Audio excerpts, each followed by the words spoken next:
जिंदगी के रंग हजार और तेरा प्यार, दोनों इस तरह मिले कि बात बन गई। जिंदगी के रंग गीतों के संग प्रोग्राम में दोस्तों आपका स्वागत है। आइए आपको मिलवाते हैं हमारे आपके जैसे सज्जनों और महिलाओं से, जिनकी बातें सुनकर, जिनसे बातचीत करके आपको बड़ा मजा आएगा और उन्हीं के पसंद के गीत भी हम इस प्रोग्राम में सुनेंगे। तो चलिए शुरू करते हैं इस प्रोग्राम को। दोनों इस तरह मिले कि बात बन गई, हर खुशी सिमट के तेरा साथ बन गई। नमस्कार श्रोताओं, आप सुन रहे हैं आपका अपना पसंदीदा कार्यक्रम जिंदगी के रंग गीतों के संग। दोस्तों, आज का रंग है मीडिया की बहुरंगी दुनिया और मैं आपका दोस्त आलोक कुमार आपसे मुखातिब हूं। आज हमारे स्टूडियो में मौजूद हैं एक ऐसे वरिष्ठ पत्रकार जिन्होंने प्रिंट, इलेक्ट्रॉनिक और डिजिटल तीनों युगों को करीब से देखा और जिया है। जी हाँ, हम बात कर रहे हैं डॉक्टर विजय कुलश्रेष्ठ की। जयपुर के रहने वाले हैं और 1991 से सक्रिय पत्रकारिता की दुनिया का एक जाना पहचाना नाम है। आपने दूरदर्शन, दैनिक भास्कर, राजस्थान पत्रिका, ईटीवी नेटवर्क और अनेक प्रतिष्ठित मीडिया संस्थानों में अपनी सेवाएं दी हैं और आज आप अपने स्वयं के media platform A to Z media के माध्यम से समाज और देश की आवाज बन रहे हैं। डॉक्टर विजय जी ने न केवल समाचारों की दुनिया में एक नया आयाम जोड़ा है, बल्कि सोशल मीडिया और डिजिटल प्लेटफॉर्म के माध्यम से पत्रकारिता को एक नई दिशा दी है। तो आइए स्वागत करते हैं डॉक्टर विजय का। नमस्कार विजय जी, आपका हमारे स्टूडियो में बहुत बहुत स्वागत है।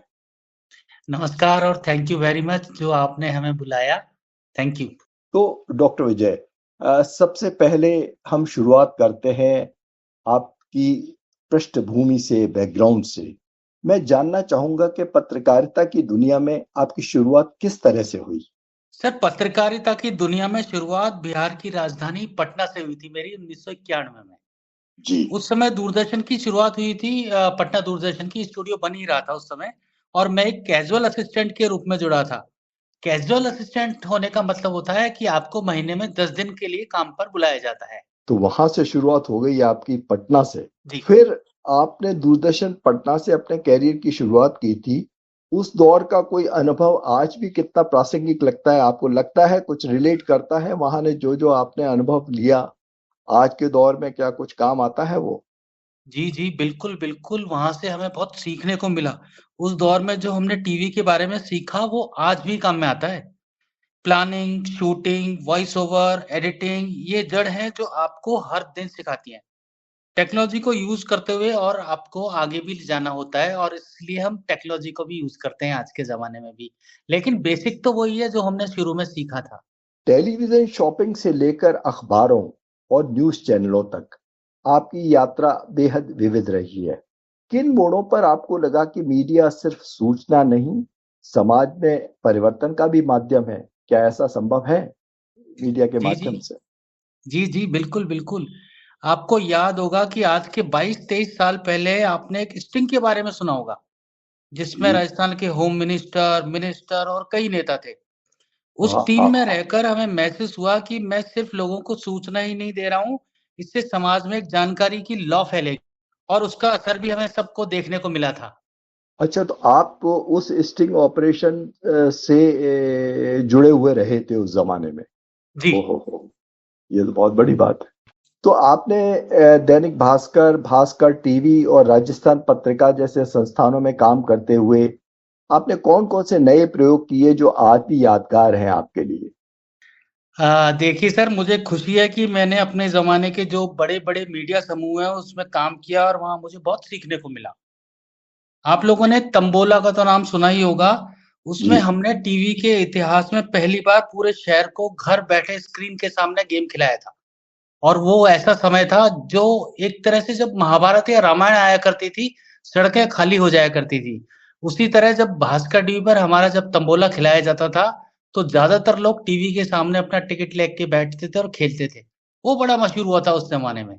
बिल्कुल, मुझे अभी भी याद है, क्योंकि उसके बारे में अखबारों में भी बहुत चर्चा होती थी और लोग बाग आपस में भी बहुत चर्चाएं करती और महिलाएं बहुत जुड़ गई थी उस तंबोला के प्लेटफॉर्म से। जी बिल्कुल जी, याद और है हम मुझे, उसमें बिल्कुल बहुत याद इनाम भी दिया करते थे, फ्रिज भी दिया करते थे और वॉशिंग है। मशीन वगैरह भी दिया करते थे। और एक बात और मैं हाँ, आपको कहना चाहूंगा, जी, जयपुर में जब टीवी पर लाइव टेलीकास्ट की परंपरा जो हुई थी वो हमारी टीम की देन थी। जैसे ओके। आपने सुना होगा या देखा भी होगा शायद, हम्म, जयपुर के जो गोविंद देव जी हैं, उनकी जी हाँ, मंगला जी हाँ। आरती का सीधा प्रसारण हम घर बैठे ही लोगों को दिखाते थे। जैसे बुजुर्ग जो होते हैं सुबह 5 बजे नहीं जा पाते थे, हाँ हाँ, नहीं जा पाते। खासकर जो सर्दियाँ होती है उसमें जनवरी की सर्दी बहुत होती है, जी। तो घर बैठ के वो लोग सीधा प्रसारण देखते थे मंगला आरती का गोविंद देव जी की। और उससे हमारी जो भास्कर की रीडरशिप थी और टीवी की जो व्यूअरशिप थी, दोनों बढ़ गई। और ओ, इसके अलावा हमने एक और चीज़ की क्रॉस प्रमोशन के लिए, हम रात को 12 बजे के बाद सुबह के अखबार की जो हेडलाइन्स होती थी भास्कर की, उसके हम्म, बारे में हिंट दिया करते थे कि देख क्या ये ऐसा-ऐसा होता है, देखिए कल की हेडलाइन्स में। इसके बाद हम्म, जब मैंने पत्रिका ग्रुप से जुड़ा मैं, तो मुझे मेरे काम के साथ-साथ टीम मैनेजमेंट और बिग टास्क मिले थे। ओके। और हमें पूरे राजस्थान में न्यूज़ नेटवर्क चालू करना था और उसमें हमने जयपुर, जोधपुर, कोटा, उदयपुर जैसे कई जितने शहर थे ना, उसमें हमने अपनी टीमें बनाई और उन्हें सक्सेसफुली रन भी किया था। ये तो बहुत नई बात बताई कि आप गोविंद देव जी का जो सीधा प्रसारण होता है वो आपके द्वारा शुरू किया गया था या भास्कर के द्वारा शुरू किया था, क्योंकि जी, गोविंद देव जी के मंदिर की जो मंगला आरती है वो तो जयपुर की आत्मा से जुड़ी हुई है। जी, सारा बिल्कुल। हमारा जो आध्यात्म है जयपुर का वो गोविंद देव जी के मंदिर से जुड़ा है। सुबह सुबह उनका वो आ जाता है, एक जी। मंगला आरती का फोटो आ जाता है सबके पास में। हाँ, हाँ, चलिए, हाँ। बहुत बड़ी बात बताई और आपने। यही हाँ, यूएसपी बिल्कुल। था, जो भास्कर के चेयरमैन थे रमेश चंद्र हम्म, अग्रवाल जी, उन्होंने यही कहा था जी कि जी। विजय ये तुम्हारी ज़िम्मेदारी है कि जितने भी जयपुर के लोग हैं, उनको घर बैठे ही दर्शन कराना है और डेली कराना है। तो आप ये देखिए हम रात को 12-1 बजे तक काम करते थे, सुबह 4 बजे वापस मंगला आरती के लिए पहुँचते थे और वहाँ से लाइव करते थे। ओके, अच्छा, तो आपको जाना पड़ता था वहाँ? जी, बिल्कुल। ओके, बिल्कुल, वहाँ ओके, पर मंदिर अच्छा, के अंदर अच्छा। जाके हम पूरा हमारे कैमरे सेटअप लगा करते थे हाँ, और हाँ, वहाँ से हम पूरा लाइव टेलीकास्ट करते थे जयपुर में। अच्छा, अच्छा, अच्छा, अच्छा। जी, चलिए, तो अब थोड़ा-सा रुख बदलते हैं। आपने प्रिंट मीडिया से इलेक्ट्रॉनिक और फिर डिजिटल प्लेटफ़ॉर्म तक का सफ़र देखा है। आपको क्या लगता है, पत्रकारिता की आत्मा इन बदलावों में कहाँ तक सुरक्षित रही है? प्रिंट, इलेक्ट्रॉनिक और डिजिटल का ये जो सफ़र रहा है, इसके साथ-साथ? जी। अगर हम पत्रकारिता की बात करें, इसकी आत्मा की बात करें, तो मैं बेशक इसलिए कहूँगा कि पत्रिका ने इसमें अपनी पहचान बनाए रखी है। मैं ऐसा इसलिए कह सकता हूँ क्योंकि अच्छा। वहाँ अलग-अलग माध्यमों के हेड के रूप में मैंने काम किया, जैसे पत्रिका टीवी का भी मैं राजस्थान का हेड था हुँ, और हुँ, उसके अलावा जो एफएम है उनका 95 एफएम तड़का, उसका हुँ, प्रोडक्शन हुँ, हेड भी रहा मैं। हुँ। पत्रकारिता को जो उन्होंने अपने नियमों पे चले हैं ये लोग, ये अच्छी बात है और आज भी पत्रिका की जो खबरें हैं उसको ऑथेंटिक माना जाता है। ये बात तो आपने बड़ी अच्छी बताई है। मतलब जो क्रेडिबिलिटी है वो पत्रिका की न्यूज़ और पत्रिका से जुड़ी सारी चीज़ों को आप काफ़ी क्रेडिटेबल मानते हैं। जी, वो मैंने मगर प्रैक्टिकली अनुभव किया है। Okay, okay. तो सेंसेशनलिज्म नहीं है पत्रिका की न्यूज़ में, ये तो मैं भी कई बार देखता हूँ। जी, बिल्कुल सही, सही। तो क्या आज का ये जो दौर चल रहा है इलेक्ट्रॉनिक मीडिया का, इसका इसमें ये जो स्पीड है, इसने क्रेडिबिलिटी या विश्वसनीयता को क्या थोड़ा पीछे छोड़ दिया है? जो आजकल जो एक एक तरह की दौड़ लगा रहे हैं सारे के सारे मीडिया संस्थान एक दूसरे को पीछे छोड़ने के लिए, ये क्या हो रहा है? देखिए मेरा तो ये मानना है कि जल्दी या फटाफट खबरें जो परोसते हैं उसकी फेर में अक्सर गलती हो जाती है। क्योंकि आपने जी। सिर्फ़ एक ही एंगल देखा उस समय। इसलिए हुँ, स्पीड हुँ। की वजह से विश्वसनीयता कम होने के ज़्यादा चांसेस होते हैं क्योंकि आप फटाफट खबरें और उससे पहले खबरें देने के चक्कर में या ब्रेकिंग करने के चक्कर में कुछ न कुछ आप मिस कर जाते हैं। तो वो थोड़ी-सी दिक्कत हो जाती है और विश्वसनीयता उसकी कम हो जाती है। बिल्कुल सही कह रहे हैं।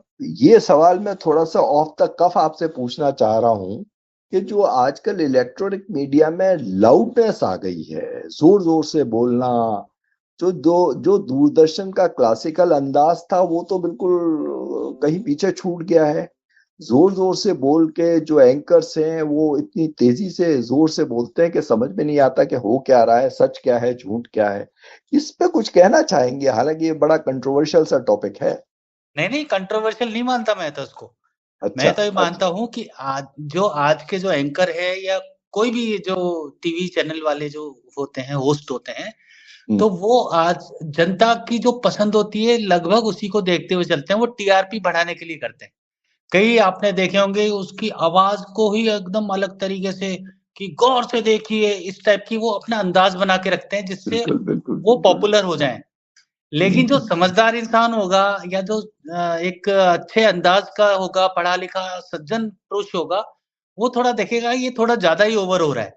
मतलब ये जानबूझ के जो बहस कराई जा रही है या कुछ किया जा रहा है, ये थोड़ा अति है ये।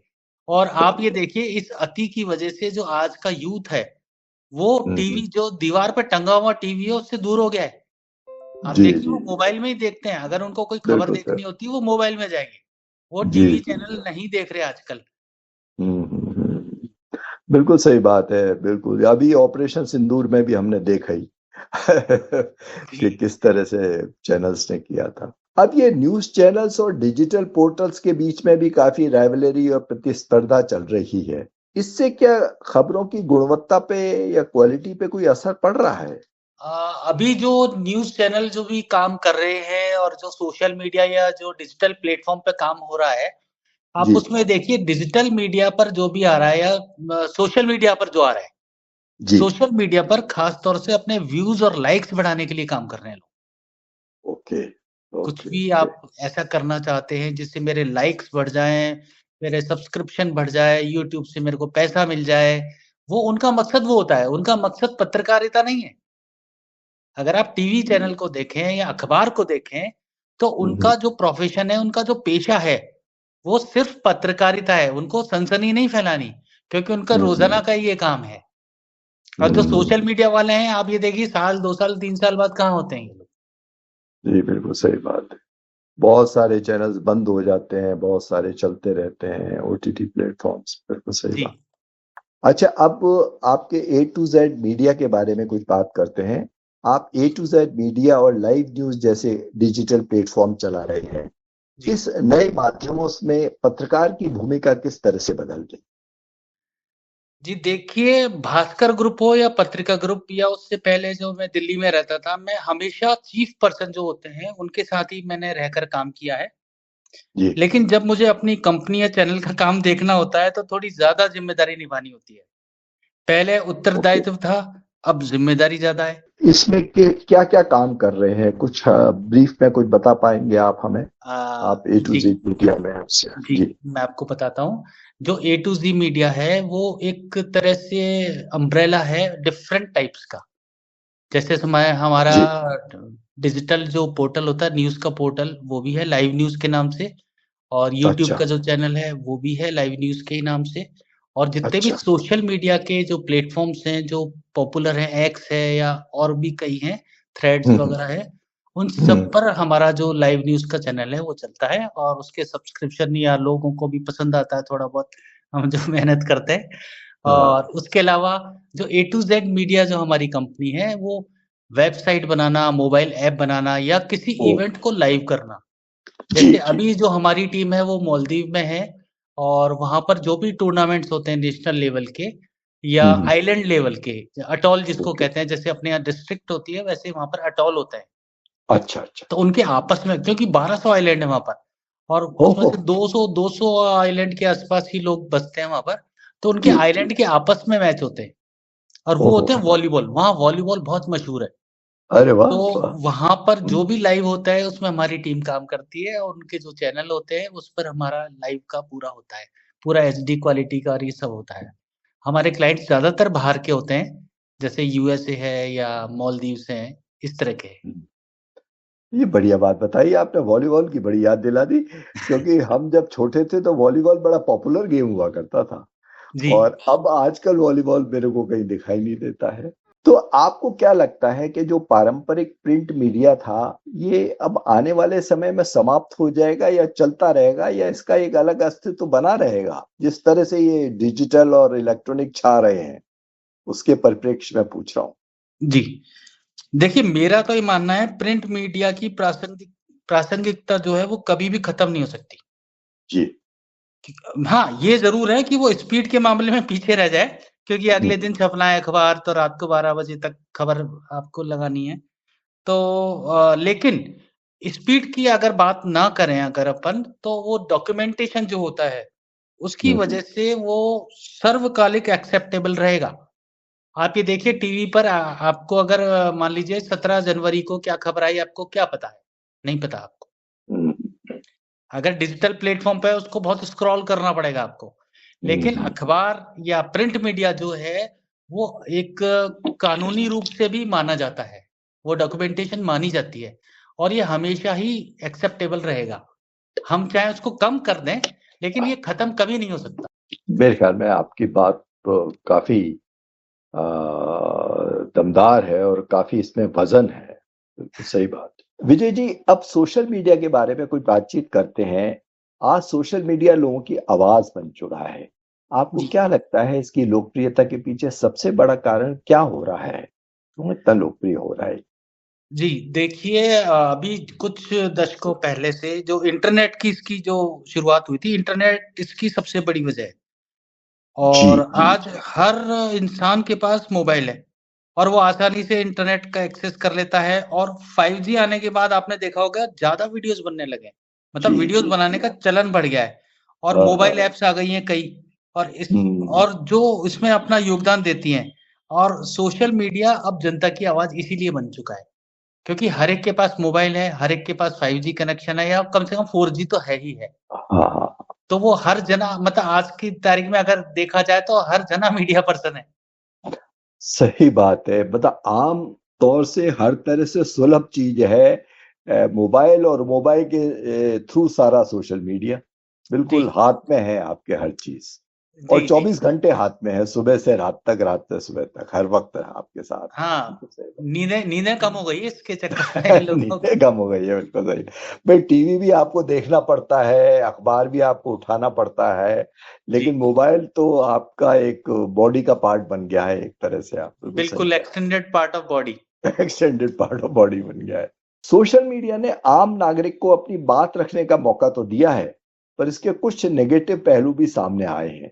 इस पर क्या सोचते हैं? हो ही रहा है आजकल, हम देख रहे हैं जी, तरह तरह के गेम्स खेलते हैं बच्चे, और काफी उनकी हेल्थ जी। पे और हर तरह से असर आ रहा है इसका। इसके बारे में क्या सोचते हैं?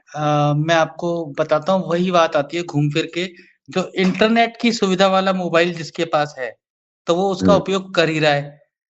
लेकिन जी। एक चीज़ है, आपने ऐप डाउनलोड कर ली या आप कुछ बना रहे हैं, वीडियो बना के पोस्ट कर रहे हैं, तो क्या बनाना है, कितनी हद तक उसको दिखाना है, इसकी ट्रेनिंग तो किसी को दी नहीं गई है।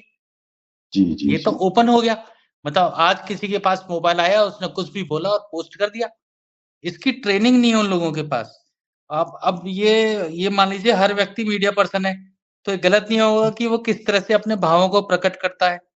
अब उसकी शिक्षा या अनुभव कैसा है, ये बातें महत्वपूर्ण होती हाँ, कोई रेगुलेटरी तरीका तो सरकार की तरफ से या समाज की तरफ से या किसी संस्था की तरफ से नहीं है कि आप मोबाइल पे किस तरह की रील बना के डालेंगे या क्या बोलेंगे।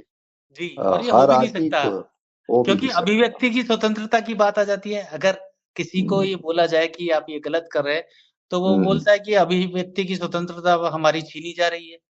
तो हम्म। इसका तो कुछ रेगुलेशन नहीं है, बस यही है जो उसका उपयोग कर रहा है, जो उसको पोस्ट कर रहा है या ब्रॉडकास्ट कर रहा है, उसी को ये देखना पड़ेगा कि हमें किस लेवल तक जाना है। बहुत ही फाइन थिन लाइन है ये सारी, बड़ी मुश्किल। जी, बिल्कुल सही कह रहे हैं आप। और ये फेक न्यूज का भी मामला चल रहा है आजकल। ये भी सोशल मीडिया में फेक न्यूज इतनी आ रही हैं, ये इसको क्या, ये क्या खतरा नहीं होता जा रहा है एक तरह से हमारे समाज के लिए या हम लोगों के लिए? और इकोनॉमी में मॉनिटरी फेक न्यूज तो बहुत ही आ रही है, जी, फ्रॉड वगैरह। हालांकि वो बहुत एक लंबा टॉपिक हो जाएगा अगर हम चर्चा करने लग जाएंगे जी, स्कैम का, लेकिन जी, ये भी बहुत हो रहा है। देखिए, मेरा तो ये मानना है जो फेक न्यूज़ है वो वाक़ई में एक बहुत बड़ा खतरा है सबके लिए। मतलब पूरी जनता जी। के लिए, भारत ही नहीं पूरे वर्ल्ड के लिए। हुँ, हुँ, और विश्वसनीयता की अगर हम बात करते हैं तो हमें इससे बचना ही चाहिए। इस हुँ, वजह से प्रिंट और टीवी आज भी अपनी जगह बनाए हुए हैं। आप ये देखिए कि अगर सोशल मीडिया पे किसी ने कोई चीज़ पोस्ट कर दी, इसको क्रॉस चेक किया जाता है। या तो प्रिंट हुँ, में हुँ। चेक किया जाता है या टीवी पर चेक किया जाता है जी, कि ये फिर। जो उसने खबर बोली थी उस व्यक्ति ने या उसने कुछ अंदाज़ा लगाया था, तो इसमें किस हद तक सच्चाई है। जी, जी, क्योंकि सही बात। विश्वसनीयता वाक़ई आप सही कह रहे हैं, फेक न्यूज़ की वजह से तो बहुत दिक्कत हुई है। लोग पॉपुलर होने के लिए कुछ भी सनसनी फैलाने के लिए कुछ भी बोल देते हैं।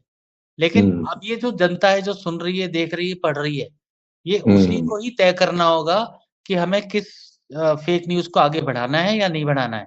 किसी भी जी। चीज़ को कन्फर्म करने से पहले सोशल मीडिया पे फॉरवर्ड नहीं करना चाहिए। और आजकल ये युवाओं के बीच में रील्स और शॉर्ट वीडियो भी बहुत बन रहे हैं। तो गंभीर पत्रकारिता का तो एक तरह से स्वरूप ही बदल रहा है।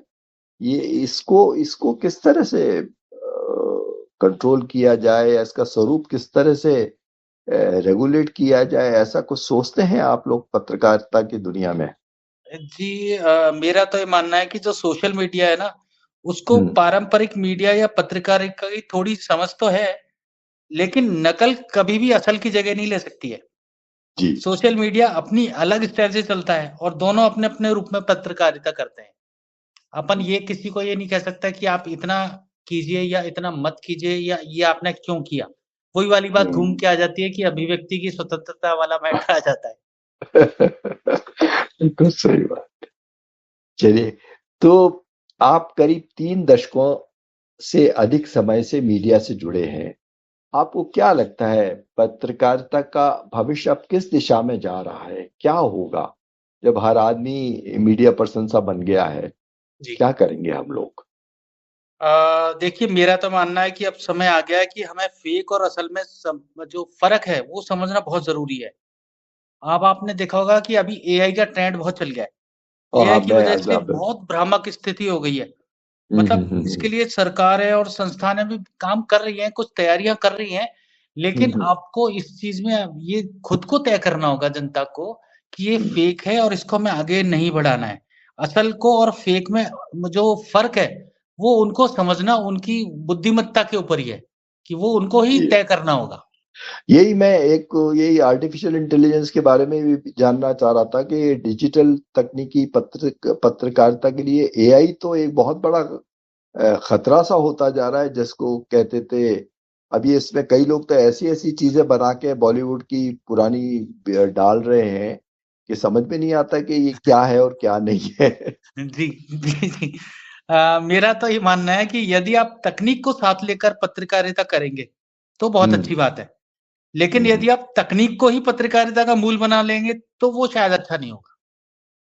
इसलिए टूल को टूल मानिए और ये हाँ, ये अच्छा अवसर है कि आपको एआई की वजह से बहुत अच्छी तकनीकें मिल गई हैं या फ़ास्ट हो गया है सब कुछ। लेकिन वो टूल है। हुँ, टूल हुँ, को हुँ, टूल हुँ। की तरह से यूज़ करना आना चाहिए, नहीं तो खतरा तो हो ही सकता है। अब जब इलेक्शंस होते हैं या कुछ देश में बदलाव आता है बड़ा, जी। चुनाव होते हैं, तब मीडिया का रोल एकदम बहुत बढ़ जाता है और ऐसा लगता है किसी ज़माने में तो ये लगता था कि मीडिया ही जैसे सरकार बना रहा है और सरकार गिरा रहा है। अन्ना हज़ारे का वो देख लीजिए या कोई भी जी, देख लीजिए, तो उस टाइम किस तरह से मीडिया ने एक देश का माहौल बदल दिया था।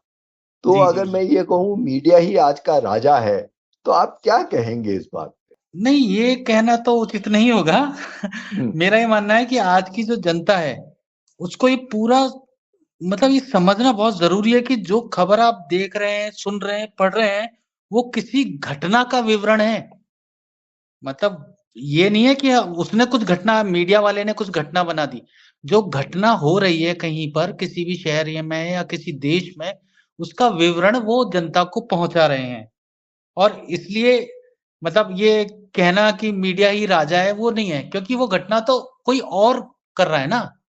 आज कोई प्रेस कॉन्फ्रेंस होती है, कोई प्रदर्शन होता है या कुछ होता है, तो उसका जो कवरेज है, वो कवरेज करके जनता को दिखाया जाता है। तो वो राजा कैसे हो सकता है? तो मेरी नज़र में तो ये राजा वाली बात तो फिट नहीं बैठती मीडिया के लिए। लेकिन एक बात तो है विजय जी, जो मीडिया थोड़ा अतिरेक तो करता है। जैसे मान लो 50,000 की भीड़ है, उसको 2 लाख बता दिया, 2.5 लाख बता दिया, और इस तरह की जो मीडिया करता है वो उसके बारे में क्या कहना चाहेंगे आप? अतिरेक तो देखिए सर, होता है क्या? जी, जी। मेरा ये मानना है जो मीडिया जो है वो जनमत को एक अलग नज़रिए से देखता है। हम्म। लेकिन कुछ एजेंडा चलाने वाले लोग इसे गढ़ने लगते हैं और कुछ दबाव में आकर काम करने लगते हैं। हम्म। मतलब ये देखिए कि एक टारगेट दिया जाता है किसी को, मैं किसी का हम्म। नाम नहीं लेना चाहता हूँ, बहुत बहुत सारे इसमें शामिल हो जाते हैं, उनके भी रोज़ी-रोटी का सवाल होता है। जी तो जी। उसमें ये होता है, एक एजेंडा लेके काम किया जाता है कि आपको ये चीज़ करनी है या ये चीज़ दिखानी है या बोलनी है या लिखनी है। करना तो ज़रूरी होता है, अब वो उसी एंगल से उसको दिखाता है। तो जो जनमत को जो दिखाया जा रहा है, वो 100% सही है, ये तो जनता को ही तय करना पड़ेगा और वो बाद में पता पड़ जाता है। ऐसा नहीं है कि हम्म। वो चीज़ छुपी रह गई, थोड़े समय बाद सच्चाई उजागर हो ही जाती है और आजकल तो मेरा ये मानना है कि कुछ ही लोग बचे हैं जो पत्रकारिता को सर्वोपरि मानते हैं। ये बहुत बड़ी डिबेट है कि क्या मीडिया जनमत को गढ़ता है या जनमत के दबाव में चल रहा है। ये काफी बड़ी डिबेट है और मेरे ख्याल में चल रही है पूरे देश में। और लेकिन मीडिया हर तरह से किसी न किसी रूप में हमारे जनमानस को प्रभावित तो कर ही रहा है, ये बात तो आप एग्री करेंगे। जी, बिल्कुल, बिल्कुल। आज का ज़माना आप देखिए ना, मैंने आपको शुरुआत में जैसे बताया था, जी। इंटरनेट और मोबाइल की वजह से हम्म। ये सब चीज़ें हो गई हैं और आप ये देखिए, किसी जगह अगर कुछ उपद्रव होता है या कुछ झगड़ा होता है या कुछ होता है, तो प्रशासन सबसे पहले इंटरनेट बंद करता है वहाँ पर। जी जी जी। क्योंकि फेक न्यूज़ तुरंत फैलती है कि आज ये बिल्कुल। हो गया, आज इसने ये इसको ये कर दिया, इस गुट ने ये कर दिया, इस गुट ने वो कर दिया। तो हम्म। वो चीज़ें बहुत सँभल के देखनी चाहिए और मीडिया और समाज को जो है वो एक-दूसरे के पूरक हैं ये। मतलब हम्म। समाज के बिना मीडिया कुछ नहीं है और मीडिया सूचना और जो उसका अभाव होता है हम्म। किसी भी चीज़ का, उसके उसमें समाज की उन्नति कठिन हो जाती है। चलिए, तो आने वाले समय में आपको क्या लगता है कि मीडिया और समाज के रिश्ते और भी जटिल होने वाले हैं या कुछ इनमें ठहराव आएगा या ऐसे ही चलता रहेगा? देखिए, अगर फ्रैंकली मैं बोलूँ तो मीडिया और जो समाज है, वो हम्म। एक-दूसरे के साथ ऐसे ही चलते रहेंगे। अच्छा। क्योंकि तकनीक आती जा रही है लगातार, समाज तकनीक को एकदम एक्सेप्ट करता जा रहा है, साथ ही जी। साथ मीडिया वाले भी इसको एक्सेप्ट कर रहे हैं, कोई इसको टूल बना रहा है, कोई टूल बन रहा है। तो ये तो देखना ही पड़ेगा जनता को आपस में, समाज को भी देखना पड़ेगा कि मीडिया सही दिशा में काम करे और मीडिया को भी ये देखना पड़ेगा कि वो इस तरह की कोई सनसनी ना फैलाए या कुछ ऐसी बातें ना करे जिससे जनमत को थोड़ा-सा दिक्कत होए। चलिए विजय जी, ये हमने बहुत सारे ऐसे गंभीर विषयों पर बात कर ली। कुछ जी। अपने बारे में बताइए, आपके शौक क्या हैं? संगीत का शौक है या किस तरह के शौक आप रखते हैं? क्या-क्या करते हैं अपने स्पेयर टाइम में? जी, बिल्कुल आपने पूछा, थैंक यू। मेरा जो शौक है, जो हुँ। खाली समय होता है, वैसे हुँ, कोशिश हुँ। मैं करता हूँ खाली बिल्कुल ना रहूँ, जी, लेकिन जी। जब भी मैं खाली होता हूँ तो मुझे पढ़ाई का बड़ा शौक है। मैं हुँ, हुँ। अलग-अलग तरीके के अलग-अलग टॉपिक्स, अलग-अलग जो विषय होते हैं, उसकी स्टडी मैं करता हूँ और जो जी। टेक्नोलॉजी में आज क्या हुँ। चल रहा है लेटेस्ट, तो ओके, उसको मैं अच्छा। एक्सेप्ट करने की कोशिश करता हूँ, चाहे उसके लिए इक्विपमेंट खरीदने पड़े या सब्सक्रिप्शन लेना होता है या कुछ भी होती है, वो चीज़। और साथ में म्यूज़िक तो है ही। हुँ, हुँ। म्यूज़िक तो ऐसी थेरेपी है कि वो मतलब हर बीमार से बीमार इंसान को सही कर देती है। जी, तो जी। वो तो एक तरह से आत्मा है। तो म्यूज़िक का कौन-सा रूप आपको पसंद है? पुराने गाने पसंद हैं या ग़ज़ल या क्लासिकल? आप में इसमें से क्या पसंद है आपकी? जी, मैं फ्रैंकली एक चीज़ बताऊँ तो शायद किसी को भी बुरा भी नहीं लगना चाहिए, चाहे म्यूज़िक डायरेक्टर हो, चाहे अरेंजर हो, चाहे सिंगर हो, चाहे म्यूज़िशियन हो। आजकल एक फ्रेम बनाया जाता है, उसमें शब्दों को ढाल दिया जाता है। जी। थोड़े समय के लिए यूथ को बड़ा अच्छा लगता है, ढिकचैक-ढिकचैक आवाज़ आ रही है, ये आ रहा है, वो हो रहा है। लेकिन आप ये देखिए कि पुराने ज़माने में अर्थ वाले गाने होते थे। जो लिरिक्स लिखे जाते थे, जो गीतकार होते थे, वो दिल से लिखते थे और उसको उसी अनुभव के अनुसार उसको गाया जाता था या उसका म्यूज़िक बनाया जाता था। और वो आज भी अगर पुराना गाना कोई है वो भी आपके दिल को अभी भी छूता है। जी तो बेशक मैं तो इसमें कहूँगा कि जो पुराने ज़माने के जो गाने थे, बहुत अर्थ वाले हुआ करते थे, दिल के करीब होते थे और म्यूज़िक और जो मेलोडी है वो तो होती ही थी। आजकल हंगामा है। बिल्कुल सही बात है। पुराने जो लिरिक्स होते थे वो आपको आज भी याद हैं। जी, अब आप चाहे देखिए जो मुकेश रीमिक्स बन रहे हैं वो किस पर बन रहे हैं? उन्हीं पे बन रीमिक्स रहे हैं। रीमिक्स पुराने गानों पे बन रहे हैं, नए पे क्यों नहीं बन रहे? अगर इतना बिल्कुल। अच्छे नई जो ज़माने के गाने हैं तो उन पर रीमिक्स बनने चाहिए ना, जी, बन जी। पुराने गानों पे रहे। चलिए, जी, तो अब जैसे हर किसी अच्छी वार्ता का या कहीं समापन होता है, तो आप नए पत्रकारों को क्या संदेश देना चाहेंगे जो जो सोशल मीडिया और डिजिटल प्लेटफ़ॉर्म के इस युग में अपनी पहचान बनाना चाहते हैं? जी, मेरा तो ये कहना है कि आज के जो युग के पत्रकार हैं, उनको मैं एक सलाह देना चाहता हूँ कि पत्रकारिता क्या होती है, इसके बेसिक नियम क्या होते हैं, इस पर ज़्यादा फ़ोकस करें। क्योंकि जी। इससे थोड़े से हट गए हैं। मैंने देखा है चाहे प्रिंट मीडिया हो, चाहे इलेक्ट्रॉनिक मीडिया हो, टीवी चैनल हो या डिजिटल पोर्टल हो, वो हुँ, जो पत्रकारिता के जो बेसिक नियम हैं, उससे हुँ, थोड़े से हट गए, उस पर फ़ोकस नहीं कर रहे हैं। आज भी देखिए कि चाहे प्रिंट हो, चाहे कुछ भी हो, वीभत्स फ़ोटोएँ दिखाना, प्रिंट में डालना या टीवी पर दिखाना थोड़ा-सा ब्लर करके, ये हुँ, उचित नहीं है। ये पत्रकारिता के नियमों के खिलाफ होती है ये सब चीज़ें। इस पर थोड़ा-सा बंदिश लगानी चाहिए। बिल्कुल सही दूसरा बात एक है। बात है कि जो सनसनी फैलाने वाली बातें हुँ, हुँ। और जो फेक खबर जो होती है, उससे आपको मतलब फ़ायदा तो नहीं मिलेगा, नुकसान ही होगा। जी, आप ये जी। सोचें कि थोड़े समय के लिए मैं सनसनी फैला दूँ, मैं मशहूर हो जाऊँगा, तो लंबे समय तक तो फिर आपको नुकसान ही होगा आगे आने वाले टाइम में। और यदि आपको सोशल मीडिया का डिजिटल प्लेटफ़ॉर्म्स पर अपनी पहचान बनानी है, तो अपने नियम और जो विषय है, उसकी पूरी जानकारी होनी चाहिए, उसका डिटेल आपके पास होना चाहिए, लगातार रिसर्च करनी चाहिए और नॉलेज पर ज़्यादा फ़ोकस करना चाहिए। जी। तो डॉक्टर विजय, आपके विचारों और अनुभवों ने हमें पत्रकारिता के कई पहलुओं से रूबरू कराया।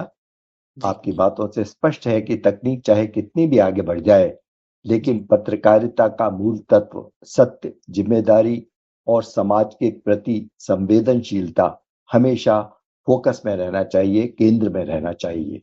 जी। आपका दृष्टिकोण निश्चित रूप से हमारे श्रोताओं को और आने वाली पीढ़ी के पत्रकारों के लिए प्रेरणा का स्रोत बनेगा। हम आपको हमारे इस कार्यक्रम में शामिल होने के लिए अपनी ओर से, स्टेशन की ओर से और श्रोताओं की ओर से बहुत-बहुत धन्यवाद देते हैं, आभार व्यक्त करते हैं कि आपने हमारे लिए समय निकाला। धन्यवाद। मैं तो यही कहना चाहूँगा आप लोगों ने मुझे याद किया और जो मुझे इस तरह से बुला के जो ये इन टॉपिक्स पे बात की, जो जनता को समझना ज़रूरी है, ख़ासकर आज के यूथ को, उसके लिए थैंक यू। जिंदगी के रंग हजार। दोस्तों, जिंदगी के रंग गीतों के संग के आज के इस प्रोग्राम में बस इतना ही। कल एक और नए सज्जन और महिला हमारे साथ हाजिर होंगे आपके लिए मजेदार बातें और गीत लेकर। सुनना न भूलिएगा। छोटी सी हमारी कायनात बन गई।